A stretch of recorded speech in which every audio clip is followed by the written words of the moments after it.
Carrying each other's burdens, what the heck does that mean? And how do we do it in a healthy way? I mean, there's times where I have felt like a burden and I hate that feeling. And so we're going to dive into those two camps. Today, actually, in this video, I'm going to share the Bible. Whether you're a Christian or not, I still think there's principles that will apply. This is a principle of truth. Galatians 6:2 says, bear one another burdens and so fulfill the law of Christ. So the law of Christ is to love God with all your heart, mind, and soul, and to love your neighbor as yourself. So that is the fulfilling that we're doing here. Carrying each other's burdens. I have over-spiritualized in a negative light, I believe.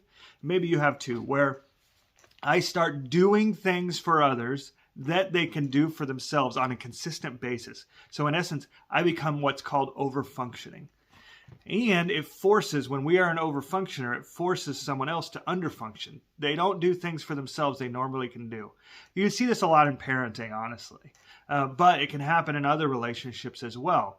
So like, what is a healthy way of carrying someone's burden? I believe it's being aware and mindful and praying to God, of asking him, what is yours to carry? What's God's to carry? And what's theirs to carry? See, I think sometimes we're called to carry a burden. Sometimes I think we're called to walk alongside someone as they carry their own burden. And we need to be very specific of when we are helping and when we are hurting.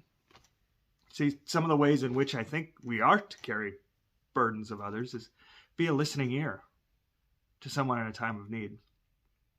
Praying for someone. These are ways in which we can carry burdens. Sometimes it's getting a meal when someone's going through a hard time and serving them in that aspect. But I think oftentimes it's listening and praying. Truly listening to someone is like an art form. And I think a lot of us are so busy, we don't take time to truly listen. If I'm honest. And then I want to just speak to the other camp. This idea, I've been running into more and more people where they feel like a burden, and I've been there too. And I just want to say to you, you are a burden. And bear with me. We get this idea like that it's negative that we're a burden. And here's the thing.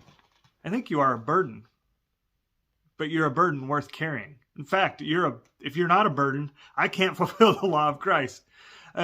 I need you to be a burden. Relationship is this give and take.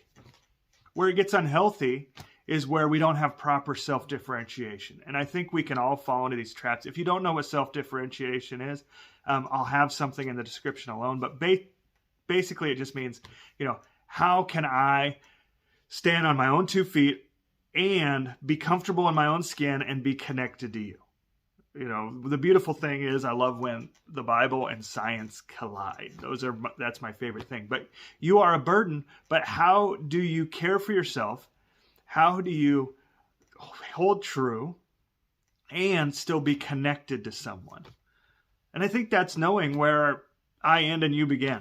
And if I'm not aware of that, then this whole thing, I start doing this in an unhealthy way and then wonder why I'm exhausted all the time. If you got value out of this video, I'd love for you to subscribe and join our community. It's all about how to quiet our minds, connect with God, connect with ourselves, and connect with others. Have a great day. God bless you.